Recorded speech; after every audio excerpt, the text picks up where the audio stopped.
A very good afternoon, students. I am here again, and today we are talking about infectious disease spread through. कि infectious disease जो हमारी spread होती हैं तो उनका spread होने का मोड क्या क्या हो सकता है.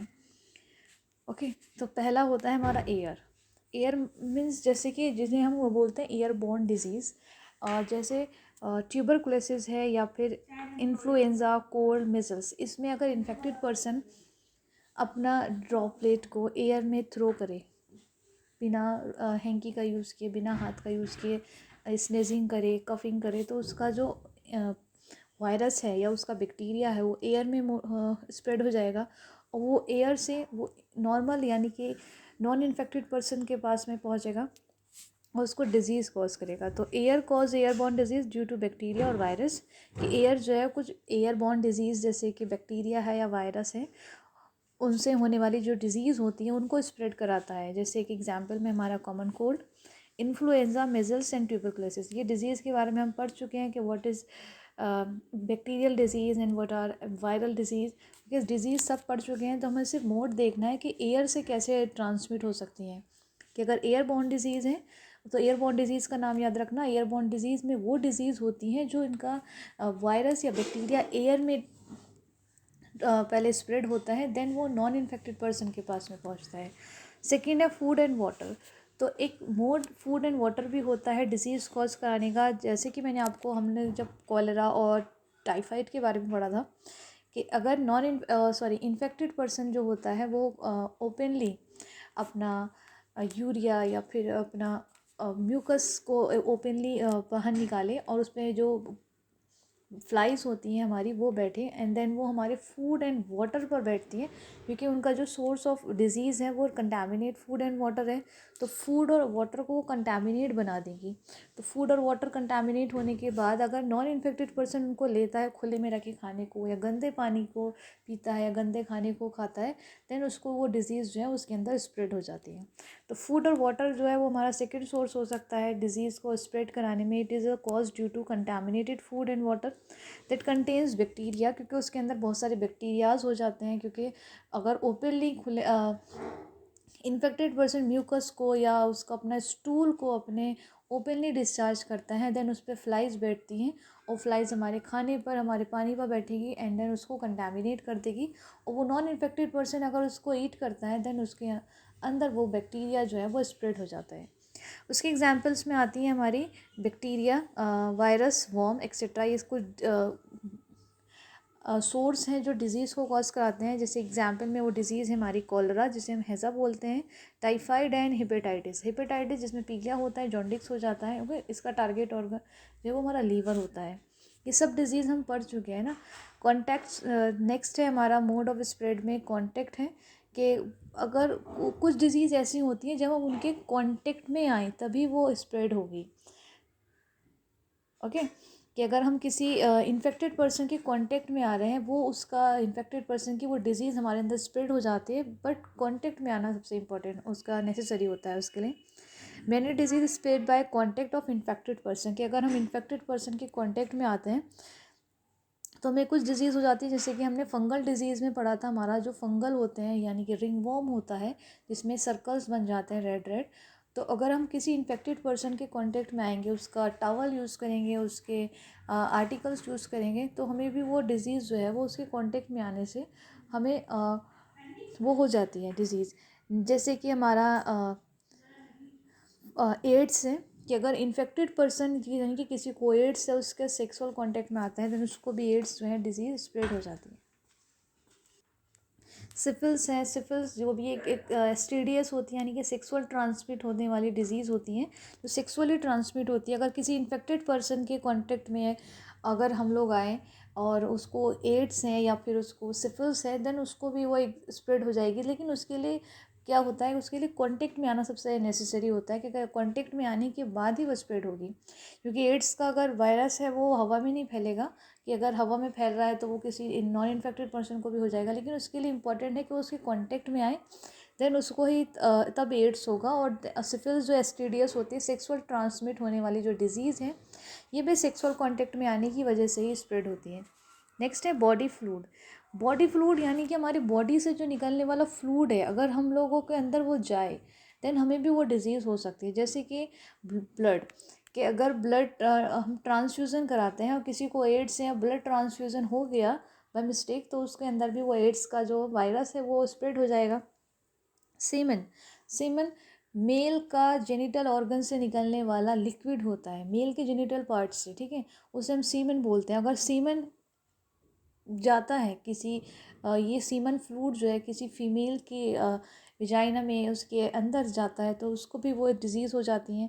मदर मिल्क, अगर मम्मी को यानी कि अगर मदर को कोई डिज़ीज़ है और वो उसके बेबी वो फीडिंग कराती है तो उसके बच्चे को डिज़ीज़ होगी। When infected can also cause disease, और उसको वो कौन कौन सी डिज़ीज़ और कॉज कर सकता है बॉडी फ्लूइड की वजह से? एड्स, एग्जाम्पल में एड्स हैं। Okay,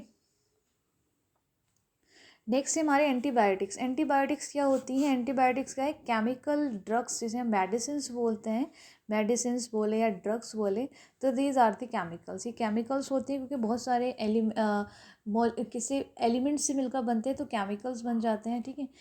that block biochemical pathway is important for bacteria. ये जो बायोकेमिकल पाथवे होता है उसके लिए इम्पॉर्टेंट होती है, वो उसे ब्लॉक कर देती है, बैक्टीरिया को स्प्रेड होने नहीं देती। They are use for disease cause by bacteria. Antibiotics का हम यूज़ जो करते हैं वो बैक्टीरिया से जो स्प्रेड होने वाली डिजीज़ है उनके लिए हम एंटीबायोटिक्स का यूज़ करते हैं। इन्फ्लामेशन, इन्फ्लामेशन हम पहले भी जानते हैं। इन्फ्लामेशन मैंने आपको बोला था कि अगर हमारा इम्यून सिस्टम सडनली रिस्पॉन्स करता है तो उसे हम बोलते हैं इन्फ्लामेशन, कहीं पे सूजन आना। तो when an active immune system release many cells, अगर हमारा इम्यून सिस्टम जो है एक्टिव हो रहा है तो बहुत सारी सेल्स को रिलीज़ कर रहा है तो हमारा उसे हम क्या बोलते हैं? इन्फ्लामेशन बोलते हैं। Local effects cause on body, और कुछ लोकल इफेक्ट्स दिखते हैं हमें जब इन्फ्लामेशन होता है, like swellings, pain, fever and redness. After vaccination हमें इन्फ्लामेशन होता है, जो वैक्सीनेशन हम लोग करा रहे हैं उसके वैक्सीनेशन के बाद में जो सिम्टम्स देखने को मिलते हैं like fever, redness, pain, swelling, वो सब इन्फ्लामेशन होता है, क्योंकि वैक्सीनेशन लगते ही हमारा जो इम्यून सिस्टम है वो सडनली एक्टिवेट हो जाता है एंड कुछ सेल्स यानी कुछ ऐसी एंटीबॉडीज़ को रिलीज़ करता है जो हमारे इम्यून सिस्टम को स्ट्रॉन्ग बनाती हैं और डिज़ीज़ से फाइट करने के लिए हमें कैपेबल बनाती है, तो हमारा उसे इन्फ्लामेशन बोलते हैं। प्रिंसिपल्स ऑफ ट्रीटमेंट्स, प्रिंसिपल्स क्या होते हैं ट्रीटमेंट्स के? प्रिंसिपल्स यानी कि हम लोग जब ट्रीटमेंट लेते हैं तो हमारा प्रिंसिपल यानी उद्देश्य क्या होता है उसको लेने का? To reduce the effects of the disease. पहला उद्देश्य कि हम उस डिज़ीज़ से उसके इफ़ेक्ट्स को क्या करें? रिड्यूस करें। जो डिज़ीज़ हमें हुई है उसके इफ़ेक्ट्स को रिड्यूस करने के लिए हम लोग ट्रीटमेंट लेते हैं। Second, to kill the cause of the disease, that is to kill the microbes like bacteria, fungi, protozoa. कि जो डिज़ीज़ हुई है हमें उस किसके थ्रू हुई है, चाहे वो बैक्टीरिया यानी कि माइक्रोब्स, बैक्टीरिया, फंजाई या फिर प्रोटोजोन्स के थ्रू हुई है, तो उसको किल करे, उस बैक्टीरिया को, उस फंजाई को, उस प्रोटोजोन को, उसको किल करे। देन हम लोगों का यही प्रिंसिपल होता है ट्रीटमेंट का, क्योंकि ट्रीटमेंट का प्रिंसिपल हमारा कि हम उसको किल करें एंड देन उससे बहुत जल्दी रिकवरी हो जाए। प्रिंसिपल्स ऑफ प्रिवेंशन, प्रिवेंशन यानी कि बचने के क्या क्या उसके प्रिंसिपल हो सकते हैं हमारे? जनरल मेथड यूज़ कर सकते हैं हम, जो हम जनरली हमें बताए जाते हैं कि इनको यूज़ करके हम लोग प्रिवेंट हो सकते हैं डिज़ीज़ से। कुछ स्पेसिफिक मेथड है, जो कुछ मेडिकल मेथड होते हैं उनका यूज़ करके हम लोग क्या कर सकते हैं, उनसे प्रिवेंट हो सकते हैं उन डिज़ीज़ से।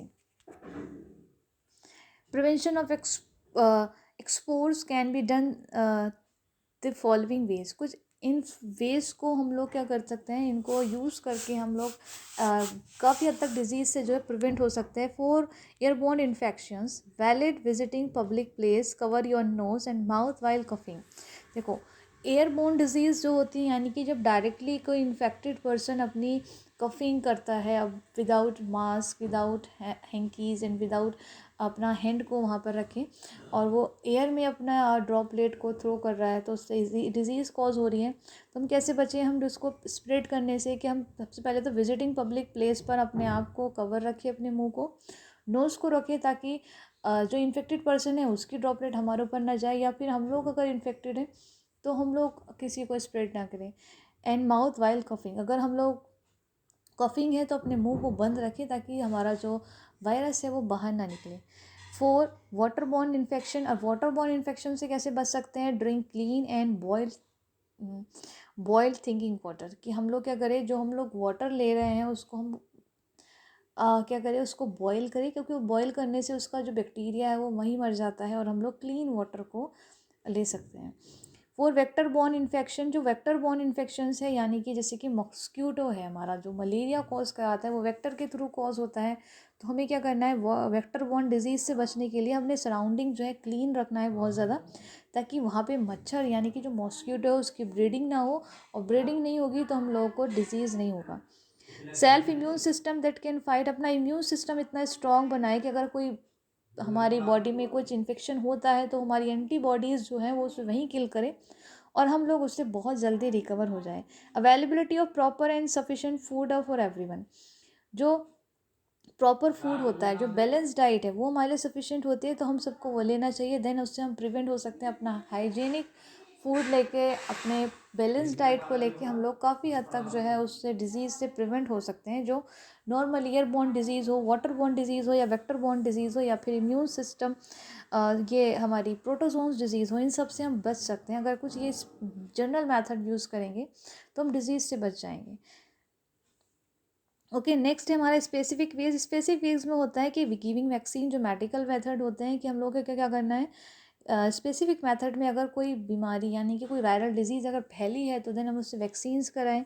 अगर बैक्टीरियल डिजीज़ है तो उसमें वैक्सीनेशन कराएं। Childhood immunisation that it given to children for the prevention infection disease, और बचपन में ही हम लोग इम्यूनाइजेशन कर ले अपना, यानी वैक्सीन्स लगवा के, और बच्चों को इन्फेक्शन डिजीज़ से बच सकते हैं। मगर बचपन में ही हम लोग अब इम्यूनाइजेशन हो जाए, इम्यून हो जाएंगे तो हम लोग डिजीज़ से बच सकते हैं। कुछ ही मेथड होता है जनरल और कुछ स्पेसिफिक, जिनका यूज़ करके हम डिजीज़ से बच सकते हैं। ओके, तो नेक्स्ट वीडियो में हमारा चैप्टर नंबर जो थर्ड था, why do we fall ill, ये कंप्लीट होता है। सेकेंड जो टर्म 2 है आपका, उसमें आपको सिर्फ बायोलॉजी में एक ही चैप्टर पढ़ना है, why do we fall ill, जो कि आपका कंप्लीट होता है। ओके, तो हम रिवीजन स्टार्ट करेंगे नेक्स्ट वीडियो में। Till then revise it, we will meet in next video. Take care.